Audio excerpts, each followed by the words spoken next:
नमस्कार शेतकरी बांधवांनो, या ठिकाणी जे पाठीमागे तुम्ही सऱ्यांमधलं जे गवत आहे ते तण नियंत्रण करण्यासाठी आपण या ठिकाणी तणनाशक मारलं गेलं होतं. कोणतं मारलं होतं त्यासाठी हा महत्त्वाचा व्हिडिओ आहे. त्यासाठी पहिलं काम असेल तर महत्त्वाचं आहे ते आपल्या चॅनलला फॉलो करा, व्हिडिओला लाईक करा, शेअर करा, आपल्या शेतकरी बांधवांना पाठवा.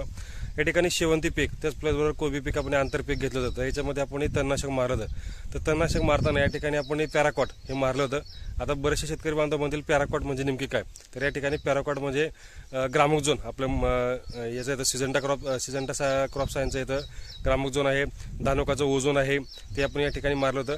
त्याचं प्रमाण होतं आपण 20 लिटरसाठी 200 ml म्हणजे अर्थात 10 ml प्रति लिटर. त्याचबरोबर कंपल्सरी आपल्याला या ठिकाणी स्टिकर वापरणं गरजेचं आहे. तर हे आपण या ठिकाणी वापरलं होतं आणि तण नियंत्रण झालं सुद्धा आहे. तुम्ही पाठीमागे बघू शकता की सऱ्यांमधलं जे गवत आहे ते पूर्णपणे पिवळं पडलं आहे. तर निश्चितच आपल्याला चांगला फायदा झाला आहे. ज्या शेतकरी बांधवांचं ज्या आंतरपिकामध्ये गवत दिसत असेल तर त्यांनी हे ॲप्लिकेशन या ठिकाणी करणं गरजेचं आहे. निश्चितच ही माहिती आवडली असेल व्हिडिओ लाईक करा, शेअर करा आणि आपल्या शेतकरी बांधवांना पाठवा. धन्यवाद.